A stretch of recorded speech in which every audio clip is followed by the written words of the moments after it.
Yeah, good afternoon, students. We'll start with the module 2 here, right? So here, my dear students, module 2 is a bit big. Okay, so it may take another few more classes for me to complete module 2.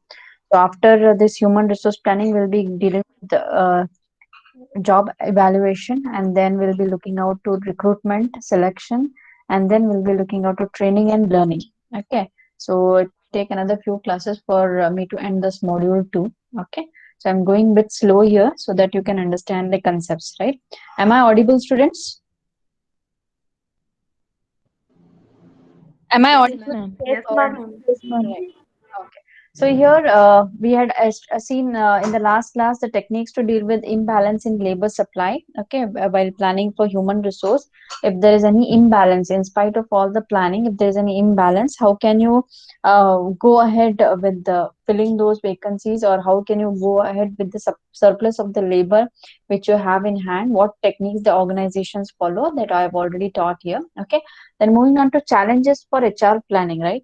So here, first challenge for HR planning, human resource planning is continuing competitive pressure to develop new or different markets, products, and services. As we all know, change is inevitable. Okay, so changes have to be implemented in the organization for the organization to grow and sustain in the market.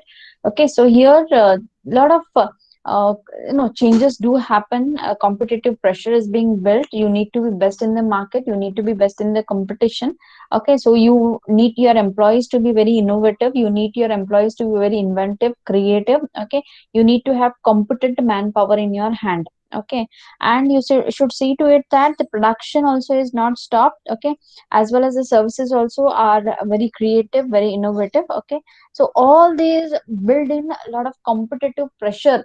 Okay, on human resource planning. So when you're planning for human resource, you have to see to it that you have to match the strategies of the organization, whatever are there. The human resource requirement, whatever is there, is fulfilled in time, in the right time. Okay, with the right competence, that is very much required. So that it becomes the biggest challenge for HR planning. Okay, as in this world there are many companies being coming in, a lot of globalization. We have a number of companies coming into India, Indian companies going outside. Okay, so like this, what happens is, due to globalization and all those things, right? Lot of competition is being built in. Okay, apart from that, there is a lot of labor turnover. People will leave one organization, jump to another organization. Job hopping will be there, right?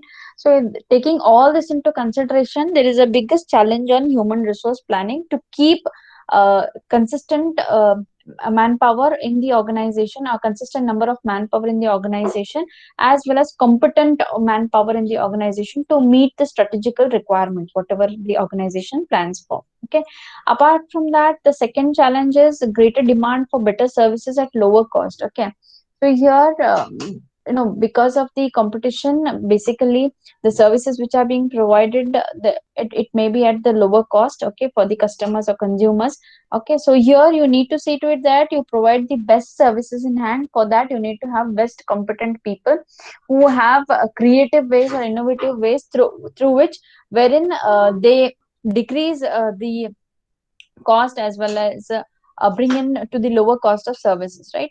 Then introduction of new technologies. Obviously, every now and then new technologies are coming in. Okay, so because of the inventions and innovations of new technologies, it poses a lot of challenge for HR planning, wherein new skills are required, or whatever skills are to be there should be acquired by the existing human resource. Okay, then restructuring and relocations. Okay, so here a lot of restructuring, relocation, and all those things will be happening in the organization. So you have to cope up with the changes which happen in the organization, as well as you have to make your employees ready for the change which happens in the organization. Okay, then changes in work systems and methods. As I said, changes in work systems and methods, it brings in a lot of pressure on human resource. So you should see to it that you retain the human resource in the organization. Apart from that, changing attitude among various groups in the workforce due to unions, or maybe due to external political pressures, or maybe due to certain legal or maybe due to certain laws which have changed. Okay, it brings in a lot of change in attitude of the employees. Okay, it doesn't mean that every time the attitude of the employees will remain the same, or every time it will remain positive, right? So there might be certain times the negative attitude of the employees also may arise.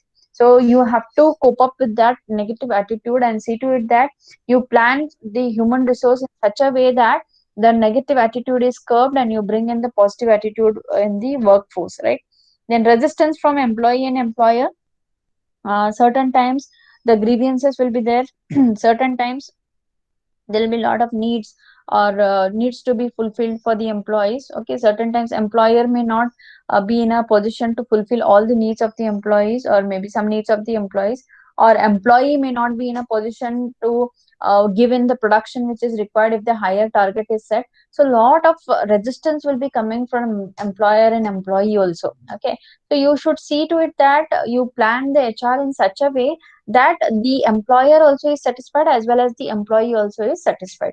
So these are the biggest challenges for HR planning, human resource planning. Okay, now moving on to job evaluation, that is the third content in your second module. Okay, now what exactly is the job evaluation? Okay, so Wendell French, okay, defined a job evaluation as a process of determining the relative worth of various jobs. Okay, so you will be having various jobs in your organization, a process of determining the relative worth of each and every job within the organization, so that different wages may be paid to the jobs of different worth. Okay, so here basically this job evaluation is majorly used when it comes to fixation of compensation to the employees. Okay, so that time they identify the worth of that particular job in that particular organization, and based on that they fix the compensation which should be given to that particular job holder. Okay, then job evaluation basically is a process of determining relative worth of the job,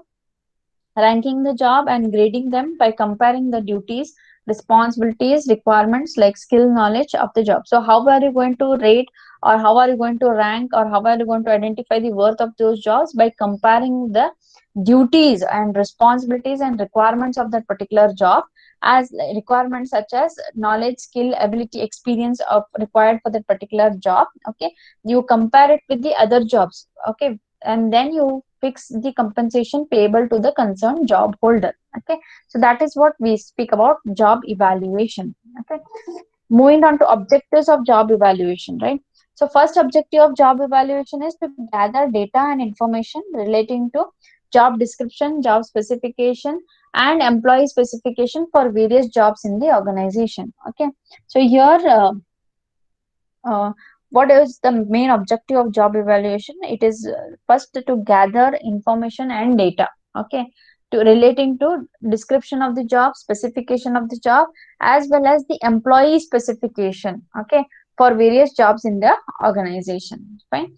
Then second objective is to compare the duties, responsibilities, and demands of the job with that of the other jobs. So here how much demanding that particular job is when compared to other jobs, what is the duties and responsibilities of that particular job when compared to other jobs. That is the second objective of job evaluation. And then finally determine the hierarchy and place various jobs in the organization. Okay, so what you do is you categorize the jobs, you place it into various levels: top level, middle level, and lower level. Okay, so then afterwards to determine the rank or grades of those jobs. Okay, certain organizations go in for determining the rank, certain organizations, basically government organizations, they go in for uh, grading the jobs. Okay, grade 1 employee, grade 2 employee, grade A employee, grade B employee, like that. Okay, then ensure fair and equitable wages to be given on the basis of relative worth or value of that particular job. Okay, so this is the next objective of your job evaluation. See to it that you ensure you pay fair and equitable wages on the basis of the worth or value of that particular job. Okay, in other words, equal wages are fixed to the jobs of equal worth or value. Okay, apart from that, minimize wage discrimination. Now that is basic objective of job evaluation, which minimizes the wage discrimination based on gender, age, caste, religion, and region. Okay, so here my dear students, whenever the compensation is being fixed for the employees in the organization, there is a set of work which is being done. Okay, and that is called as job evaluation. Simply you cannot go in for fixing the compensation for the employees in the organization. Okay, so there will be a salary chart or wage chart which is being prepared by HR department. Okay, so anyone comes on that particular job, okay, the basic wage or DA will be same. Okay, apart from that, the basic and DA changes based on the experience of that particular candidate or qualification of that particular candidate. Okay, now principles of job evaluation on which the job evaluation works. First principle is rate the job but not the employee. Okay, rate the elements on the basis of the job demand. Now, by job evaluation, you determine the relative worth of that particular job, not worth of the candidate in that particular job. Okay, so you are just going to identify the worth of that particular job, value of that particular job in the organization when compared to other jobs. Okay, and based on that you are going to rate or rank and you are going to fix one particular compensation. Fine, so that is the minimum compensation which should be paid for that particular job.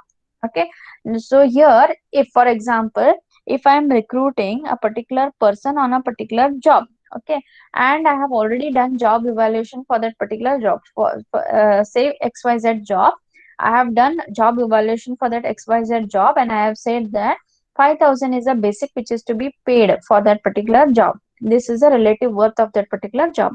Now, I say that the minimum qualification or minimum thing which is required is 2 years of experience for that particular job with BCom qualification. So 5,000 basic should be paid.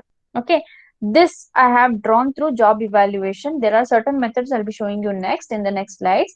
Through those methods, I have understood that a person with the experience of 2 years and with the BCom degree can be hired on this particular job and you can fix 5,000 basic for that particular job.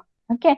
Now, if I hire a person of 5 years experience with BCom degree, then I cannot give 5,000 salary to that particular person. I have to give bit higher salary, that is 6,000 rupees salary for that particular person. So in this way, what happens is the job evaluation chart is being drawn. Okay, so through job evaluation what you are going to get is minimum salary which should be given for that particular job or minimum wage which should be fixed for that particular job. Okay, now again, how much you are going to fix the compensation, salary or wages, whatever it is, it depends on the person who you are hiring on that particular job. Okay, so job evaluation is nothing but you rate the job but not the employee on the job. Right, the elements selected for rating should be easily understood. Okay, so whatever elements you are selecting for rating, okay, it may be the experience, it may be the qualification, it may be the process of that particular job, it may be the hazardous or dangerous things, uh, processes which are there in that particular job. Okay, everything are to be identified and based on that you should rate and it should be easily understood. Okay, so elements should be defined clearly and should be properly selected. You simply cannot go and like a Tom Dick Harry, you cannot go and just select some of the elements and then fix the compensation. No, it should be defined clearly and properly selected. There should be a proper format for that. That is one of the principle of job evaluation. Then employees concerned and the supervisor should be educated and convinced about the program. Okay, so employees who are concerned to that particular job and the supervisor should be educated and convinced about whatever salary is being fixed for them. Okay, it should be crystal clear. Supervisors should be encouraged to participate in the rating of the job. Then secure employee cooperation by encouraging them to participate in the rating program. Okay, as well discuss with the supervisors and employees about the ratings, but not as about assigning money values to the points. Okay, so here you can just have a discussion with the supervisors and employees about rating that particular job or finding the relative worth of that particular job. Okay, but you cannot have a discussion about the money value assigned to those points. Okay, do not establish too many occupational wages, right? So certain times what you can do is 2 3 jobs together you can club it and make it as one job. Okay, so like this, these are the various principles of job evaluation, right? Now procedure for job evaluation. First procedure for job evaluation is identification of the jobs for evaluation. You cannot go in for job evaluation for all the jobs in the organization. You have to fix or understand which are the key jobs in your organization. Okay, and based on that you are going to evaluate those jobs. Okay, then gathering the relevant data. After you identify the job for evaluation, you are gather relevant data for evaluating that particular job. Then after that, determining the job ranks, okay, selecting of benchmark jobs, right? And then wage and salary survey you have to do, and then review, and you have to give a feedback. That is nothing but procedure of job evaluation. Now moving on to methods of job evaluation, my dear students, this is very important. Okay, so you have two types of method. One is quantitative method and one is non-quantitative method. Quantitative method is analytical, non-quantitative method is non-analytical. So here in quantitative method, you have certain calculations, where in non-quantitative method, you need not have calculations. It is just based on certain theories, right? So one by one, we'll see what it is. Point rating method, which is one of the quantitative method. It was introduced by Merrill Lott. Okay, so a set of compensable factors are identified as determining the worth of the job. So you are going to identify certain compensable factors which are really worth of that particular job, which will tell the worth of that particular job. So here compensable factors are skill. Okay, first one is skill. In skill, you identify the experience, education, and ability required to do the particular job. Then the second factor is responsibility. Okay, monetary responsibility and the supervisory responsibility. Does the job have monetary responsibility or does it have supervisory responsibility? Then you have, third factor is efforts. Okay, so here mental efforts are involved or physical efforts are involved, right?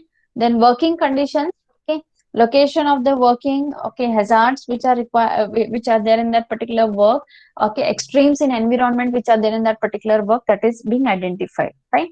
So here what you are going to do is first you are going to identify the factors, okay, skill, responsibility, effort, working condition.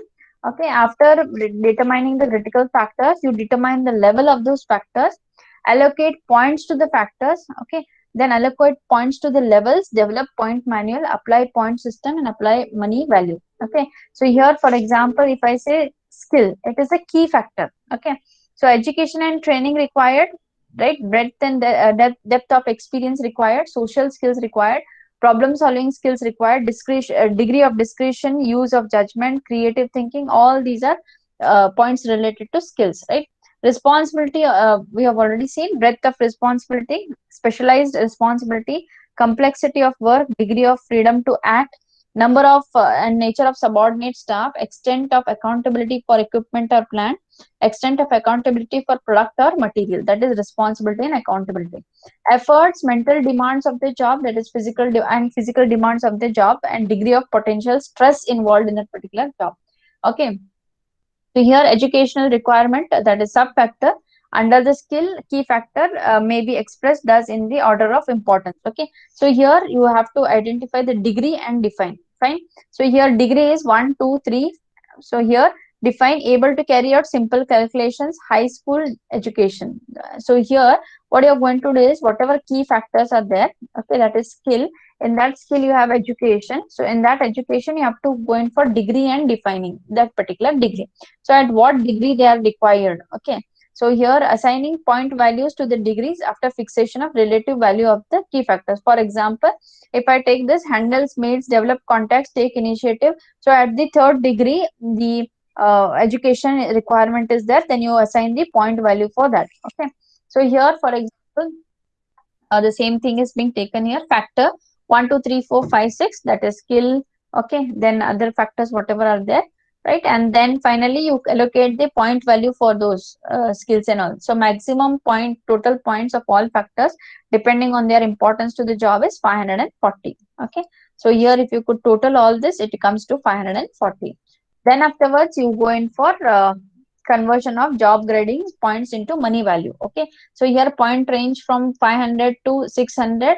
Okay, daily wage 300 to 400. Okay, that is grade 1 officer. Fine. So here if you could see 540, right? So 500 to 600 point is it ranges into this particular point. So here 300 to 400 daily wages is being fixed. Okay, rate 1, that is officer grade. Right. So this is how the point rating system is being put forth. Okay, then advantages and disadvantages of this system. One is it is accurate method for job evaluation, very accurate, because you are going to identify the elements, then fix the degree to the elements, understand the level of those elements, fix the points to the elements, and then go in for fixing the pay for those elements, right? Then afterwards, second advantages cannot be manipulated. Okay, there is nothing called as manipulation because you are in depth understanding each and every element of that particular job, and scales can be used for long period of time. Okay, so that is what we could say the advantages. But then afterwards, jobs can be easily placed in distinct categories. Fine, that is the advantage. Moving on to disadvantages, it is very time consuming because it is a very lengthy process, and it is very expensive because it requires a lot of time and cost. Okay, difficult to understand. Okay, it's not so easy to understand. Only an expert can do this. Then a lot of clerical work is involved in this, a lot of paperwork is involved in this, and it is not suitable for managerial jobs because you cannot judge the limits of the managerial jobs because it is unlimited. Fine. So that's what we say advantages and disadvantages of job evaluation point rating method. Right. Moving on to second method, that is factor comparison method. Okay. This method is based on point rating and ranking. So here again the set of compensable factors, that is skill, responsibility, efforts, and working conditions are taken into consideration. Okay. So here the factors are identified and determine the worth of the jobs. Okay. So typically number of compensable factors is small, 4 or 5. Apart from that, if you could see the steps involved in factor comparison method, first step is it determines compensable factors, determines key jobs, then allocation present wages for key jobs. So you're going to identify the compensable factors first, then afterwards identify the key jobs, then allocate present wages for key jobs and place key jobs on factor comparison method, evaluate other jobs. Okay, so here you will be comparing one job with the other job. That is factor comparison method. So selecting the key jobs, say 15 to 20, you have selected key jobs which are representing wage and salary levels across the organization. Selected jobs must be represented as many departments as possible. Okay. So selected jobs you have to pick in from all the departments, right? Then find the factors in terms of which the jobs are evaluated. Fine. So in these selected jobs, you're going to find the factors like skill, efforts, responsibility, working conditions, and all those things. Then rank the selected jobs under each factor. Okay, by each and every member of the job evaluation committee independently. Fine. And then assign money value to each factor and determine the wage rates for each key jobs, right? The wage rates for jobs is apportionate along the identified factors. Okay, then afterwards here all the jobs are compared with the list of key jobs and wage rates are determined. Okay, so this is how the factor comparison method is being made. Advantages of this method, it is more objective, very objective, right? Because it is identifying the key jobs, so it relates to the strategy of the organization, and it is very objective. Okay, it is not subjective, right? Apart from that, flexible as no upper limit of rating is there, less chance of overlapping and overweighting will be there, right? Disadvantages, again very expensive, time consuming, then using same factors again as a point rating method and very difficult to understand again, right? So this is the advantages and disadvantages. Now third one, which is qualitative, that is ranking method. Okay, so as its name implies, this method basically ranks the jobs in the organization from highest rank to the lowest rank. So it is the simplest of job evaluation method, very simple to understand, very simple to be made. Okay, so another advantage of that is it is usually takes less time and is less expensive, right?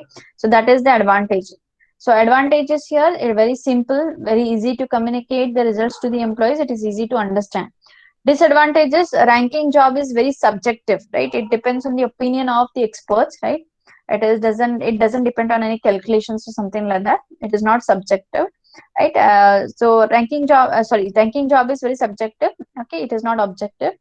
So values and complexities are often assessed on the basis of opinions. And when creating a new job, existing job must be re-ranked again to accommodate the new position, right? So that's what is, because ranking method, it compares all the jobs and then ranks. Okay. So here, if you have some new job coming in, again, you have to re-rank all the other jobs, right? So table of array of jobs according to the ranking method. So here rank one, accountant, monthly salary 3,000. Okay, just an example is being given here. Accounts clerk 1,800, purchase assistant 1,700, and so on. Okay, so you are just going to rank the jobs based on the descriptions, right? Then you have the second method of quantitative method, that is job classification. Okay, so this method was popular in US Civil Service Commission. Okay, so job grades are determined on the basis of job analysis and job description. So here, based on the job analysis, you are going to grade the jobs. Okay, as well as classes are being established by the authorized body or committee appointed for the same, and discussion with the employees, right? Then steps in job classification: with the help of job analysis, prepare job description, classify number of jobs. Okay, select the key jobs, discuss with employees regarding number of grade and grade description, then grading the jobs, assigning money value to each grade or key grades first and then to all other grades. Okay, so here class 1, if you could see here the grades, as I said, class 1 is an executive grade, which is further classified under this category, maybe officer, manager, or deputy office manager, office superintendent, departmental supervisor, etc. Class 2 are skilled workers. So under this category, maybe purchasing assistant, cashier, receipts clerk, etc. Class 3 grade will be semi-skilled workers like machine operators, stenotypists, switchboard operators, etc. Class 4 will be semi-skilled workers again, like file clerks, office boys, and all those things, right? So like this, the grades are being identified. Okay, advantage of this particular method: it is very simple, very easy to operate and understand, very economical, doesn't involve too much of cost, and very suitable for small organizations, as well as pay determines problems easy, right? Useful for government jobs. So basically most of the government jobs, they classify the jobs in this particular grades. Then disadvantages: it suffers from personal bias. Grading entirely is based on the opinion of the experts, so personal bias will be there. Rarely used in industries. Okay, so it is only used in the government sectors, but it is not used into private sectors, and can rarely compare the job rank with the man of on the job. Okay, then problems of job evaluation. Okay, so here when it comes to problems of job evaluation, certain methods are scientific, certain methods may not be scientific. That is one of the problem or issue of job evaluation. Certain methods are very difficult to understand. Okay, then wide fluctuation in compensable factors. Okay, based on different methods, there will be wide fluctuation in compensable factors. So employees, trade unions, leaders, that programs operators have different view in selecting compensable factors. Okay, so here if you are going to take opinion of everyone, they have their own different views. Based on that, what happens is probably it becomes very difficult to give in the compensable factors or giving weight for those compensable factors. Again, there will be a lot of human errors. Then results may not exactly coincide with social evaluation, leading to employee dissatisfaction. Okay, then government policies may be dominated by job evaluation. Okay, government policies or labor laws may say that you have to give this much of basic wage, which again, it just goes in for disturbance in job evaluation. Okay, job evaluation once structured may not be useful for the next time. Okay, so these are all the problems of job evaluation, right?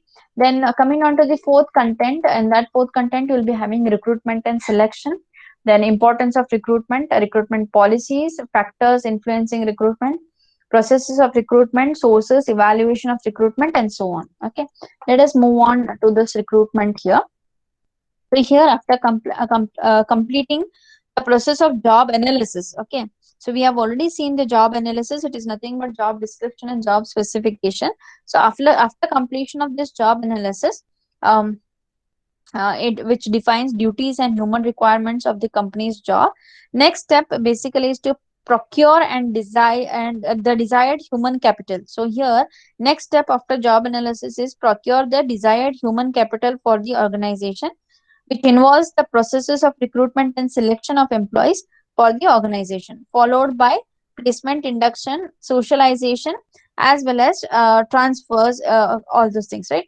So, if required, procurement of right candidate or right kind of human capital, having appropriate level of education, knowledge, skill, and professional competencies is one of the most important operative functions of HR department, because as HR department is seen as the heart of the organization. Okay, so here HR department has this more important task. Okay, to fill in the right type of candidates within the organization through this particular operative function of recruitment and selection. Okay, so recruitment basically is nothing but it is recruitment of human capital. Okay, is not just placing the advertisements or calling the consultants or employment agencies. It is much more complex exercise, right? So it involves a lot of complexities wherein we have to ensure that human capital to be recruited matches the strategic plans of the organization. Okay, so with which method of recruitment would be suitable for attracting more candidates? Okay, um, as well as attracting the desired human capital is another issue. Okay, so should the organizations go for pre-screening to reduce the number of applicants to be interviewed? Can the organization afford to pay slightly more than the ongoing rates of wages and salaries in the market, as it helps in attracting the quality human capital? What is the image of the organization in the market? All such issues affect the exercise of attracting the desired human capital. Okay, nowadays, my dear students, there is a term called as employer branding. Okay, so as for a product, you have something called as branding. You have branding for the company also. Okay, so here employer has to brand himself, right? So if I ask you, anyone would like to join Google, everyone will raise your hands, right? So if I ask you if you would like to join Satyam Computers, no one will be ready for that. Why? Because of the goodwill or brand, okay, of that particular company, Google, which has gained in the market, the brand which has been, it has built its brand in the market, right? Infosys, it has built its brand in the market. Tata's, they have built their brand in the market, right? So everyone wants to join that particular company. So that term is being called as employer branding. So that is the major function of recruitment. When it comes to recruitment, you have to build an employer brand, right? So here, if you could see, recruitment basically, it is nothing but the process by which a large number of prospective candidates. Please understand the meaning of recruitment, my dear students. Recruitment is the process by which a large number of prospective candidates are attracted by various methods to apply for the position available. Okay, recruitment is a process by which a large number of prospective candidates are attracted by various methods of recruitment to apply for the positions available. So, according to Edwin Filippo, recruitment is a process of searching for prospective candidates or prospective employees and stimulating them to apply for the jobs in the organization. Okay, please understand the definition here. Recruitment is a process of searching for the prospective candidates by the right sources and making them to apply for the job in the organization. Please understand here. Recruitment is nothing but getting in touch with the large prospective candidates and seeing to it that they apply for the job. So here, advertisements, okay, print media, so various sources of recruitment, whatever are there, should be very attractive and placed in such a way that immediately when the candidate sees the advertisement, he or she should feel to apply to that particular job. Now there the recruitment function ends, right? And then later on the selection process starts, right? So here, my dear students, recruitment is the definition. I hope the definition of the recruitment is clear. So objective of the recruitment basically is to attract large number of potential candidates for the job available. Okay, you want n number of, large number of people or large number of applicants applying for the job. For that, you need to have right recruitment process in your hand. So it is all, recruitment is basically considered to be a positive concept. So you are going to build a positive image in the candidate who is going to apply for that particular job. Through what? Through employer branding. So you brand your company, you see to it that you build the image of the company in the minds of the public, so that whenever you place an ad for the vacancy in that particular company, immediately you have competent prospective people who will be applying for the job in that particular company. Okay, so that is the major function of recruitment. Selection basically, on other hand, is often termed as negative. Okay, because it tends to eliminate the applicants. Okay, so recruitment is positive, selection is termed as negative, because you are going to eliminate the applicants. You are going to select the applicants and reject the applicants whoever are not suitable for the job. Okay, so you are going to eliminate applicants, leaving only the best to be appointed. So successful working of the organization basically depends to a greater extent on the policies of recruitment and the methods of recruitment of human capital. So recruitment becomes a very complex process in the organization.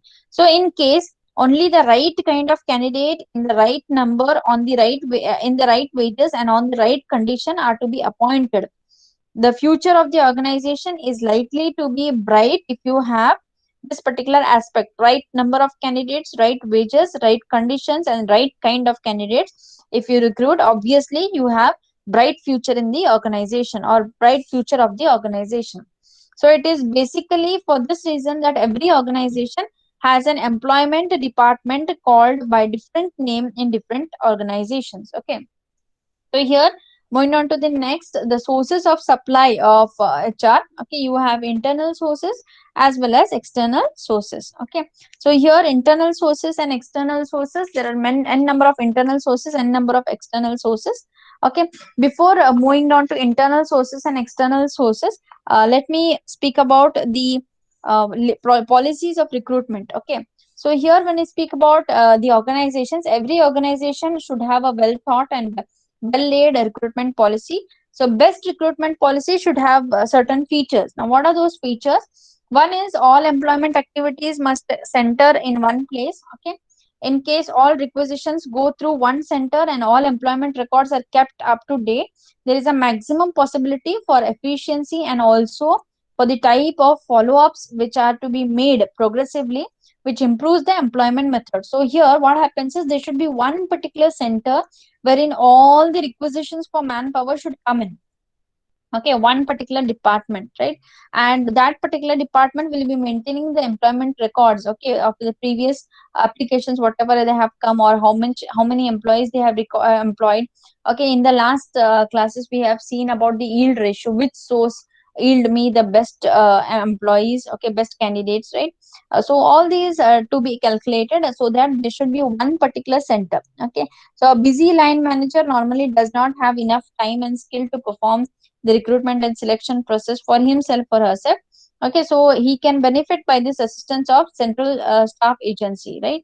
So either they go in for one central agency, or maybe one consultant who can do this particular function for them, or either they will be having the internal people who will be looking into this particular function, who will be only concentrating on recruitment function. Okay, that is one of the policy.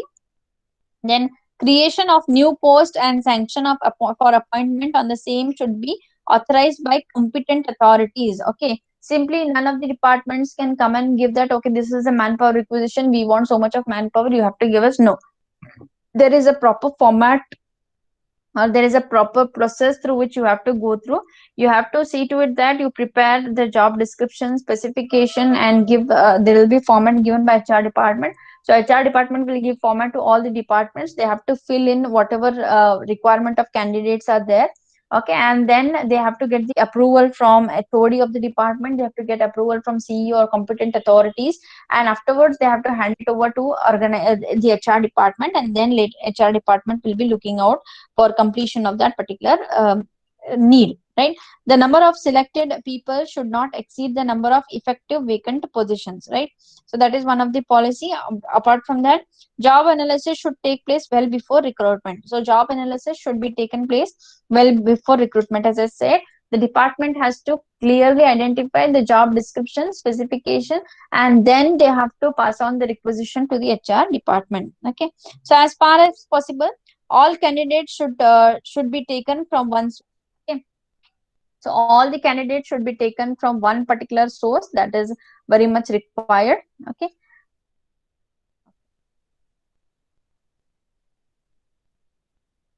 fine. And then no false information or assurance should be given at the time of selection, right? So you, whatever you tell at the time of selection, it is very very important, right? You cannot give any false assurance to the candidate.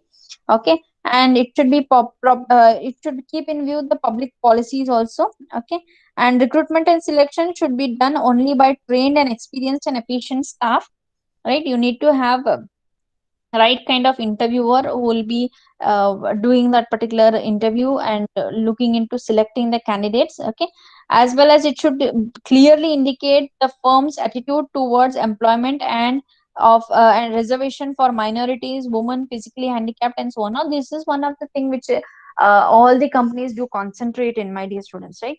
So here, attitude towards recruitment of the candidates who are physically handicapped, or women, or maybe minorities. Okay, so all this has to be taken into consideration. So government policies will be there.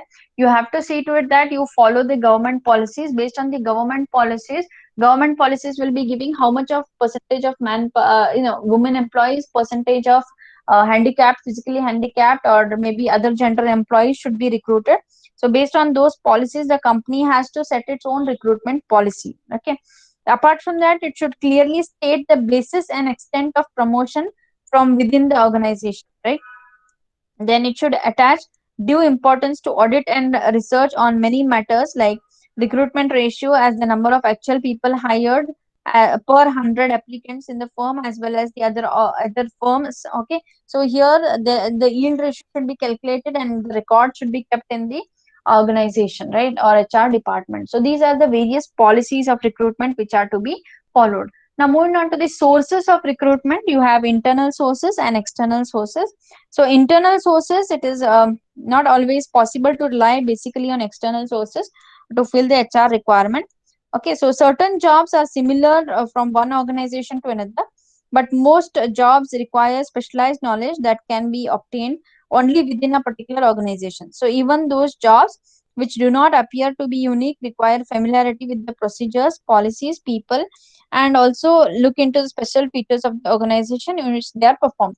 Therefore, internal source basically plays important role in providing manpower to a great extent in a good number to the organization. It may be a large organization or a small organization, internal source is being given first priority. Okay. So here when it comes to internal sources, there are a lot of job postings or bidding approaches which are being followed. Okay. So this plays an important role in internal recruitment of human capital.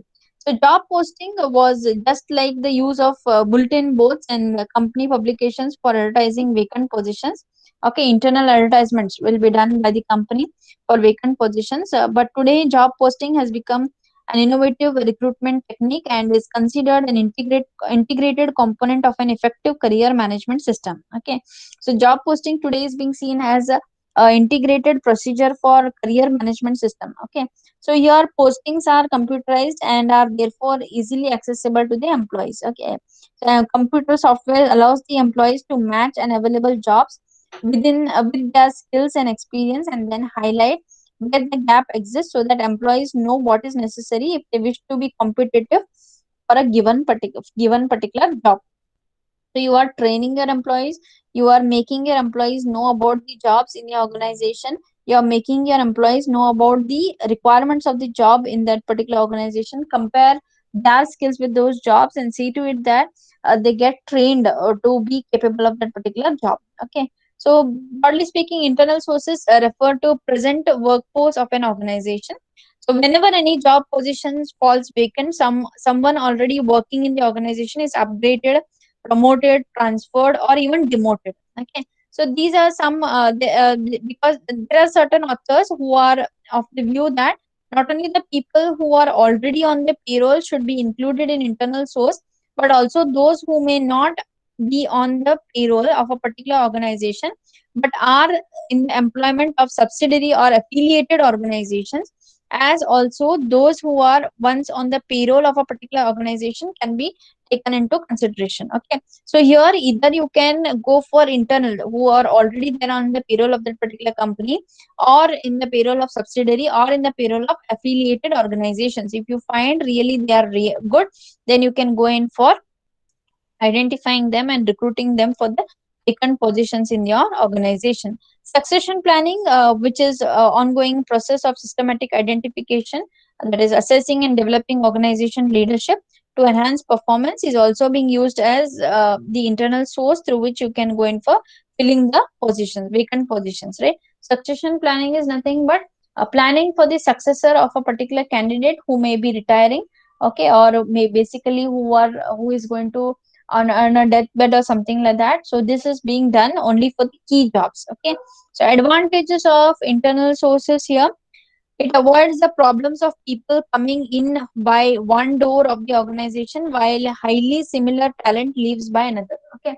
So here it avoids the problem wherein people coming in the organization and whatever existing people are there, they leave the organization.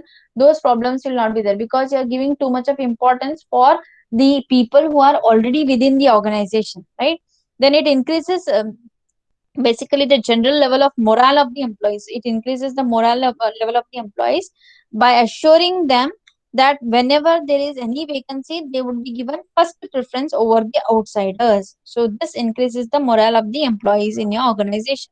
It also motivates the present employees to prepare themselves for higher posts, hence their efficiency goes up. Okay, so you are building the efficiency of the employees who are there in the organization and motivating them through this internal source, right? It also promotes loyalty and the sense of belongingness among workers because they feel that their seniority, their merit, their sincerity, and their work will be duly rewarded in appropriate time. Okay, and the present employees are already tried people, okay, because you know already. Always we say that known devil is better than unknown. Okay, so here the employees who are already there in the organization, you know the pros and cons of those people, you know the positive as well as negative aspects of these people, so easily you can mend their ways and easily you can motivate them. Okay, so these are tried and tested people and therefore they are more reliable. Okay, that is one of the advantage of internal source. As well as it reduces rate of labor turnover. People will not leave your organization because you are giving due importance to them. The employer is in a better position to evaluate those presently employed than outside candidates. So you can easily evaluate the present employees rather than outside. Okay, so however the outside employees are already trained and tested. Okay, so therefore they will not be able to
Yeah, sorry, students. The lights went off, so I had to connect the mobile internet here. Am I audible, students? Yes, ma'am.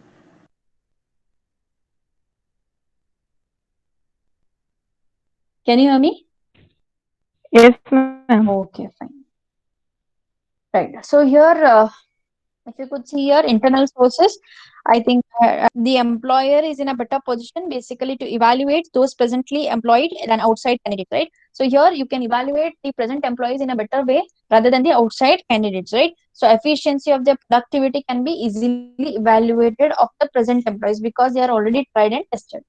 Now moving on to disadvantages of the internal sources. So, in case the company does not maintain proper record of the progress, achievements, experiences, service, punishments, and so on, internal source basically may degenerate into an undeserved monopoly of those on the payroll.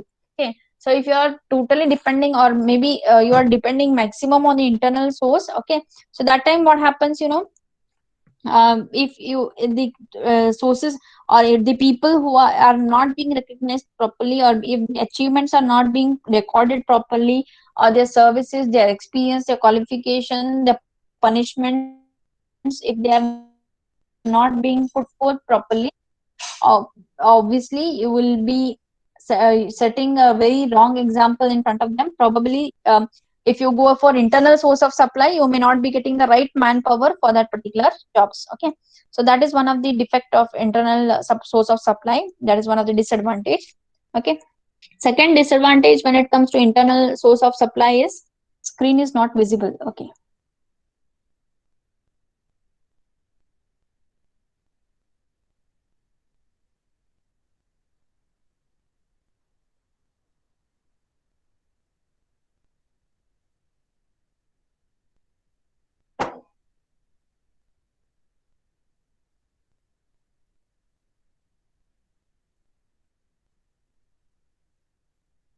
Okay. So here, when it comes to disadvantages of internal source of supply, first disadvantage is if you do not maintain proper record of progress of your employee services or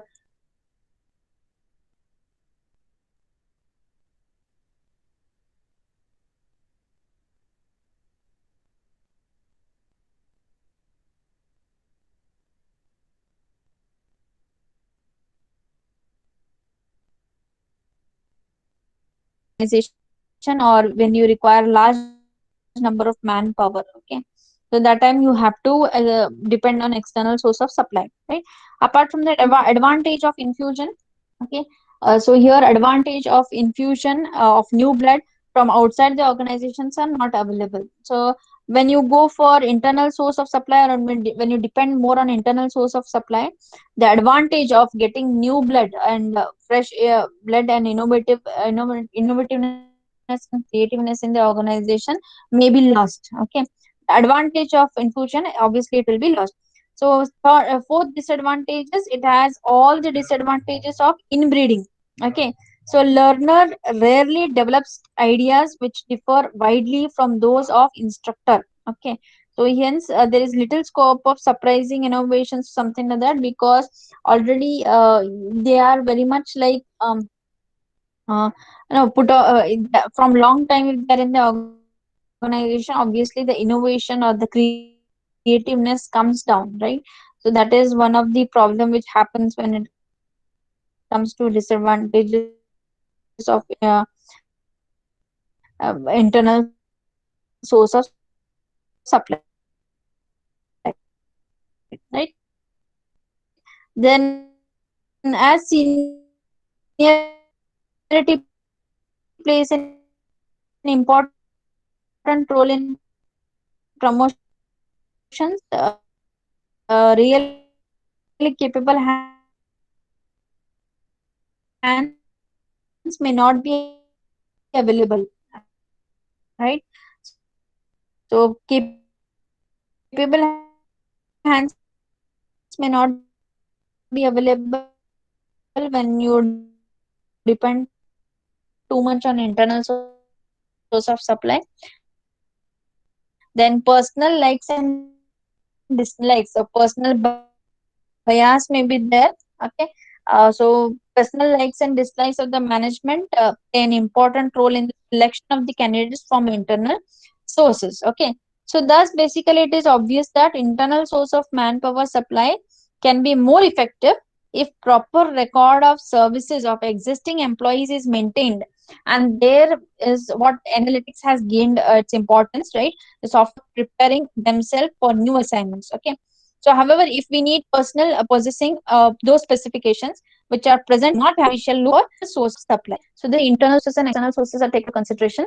Any company, for that matter, gives first importance the internal source of supply. In case if you do not have the manpower which has the skills which you're looking for, or knowledge and experience which you're looking out for, then you can go for external source of supply. Okay, obviously if external source of supply is there, there is an advantage of flash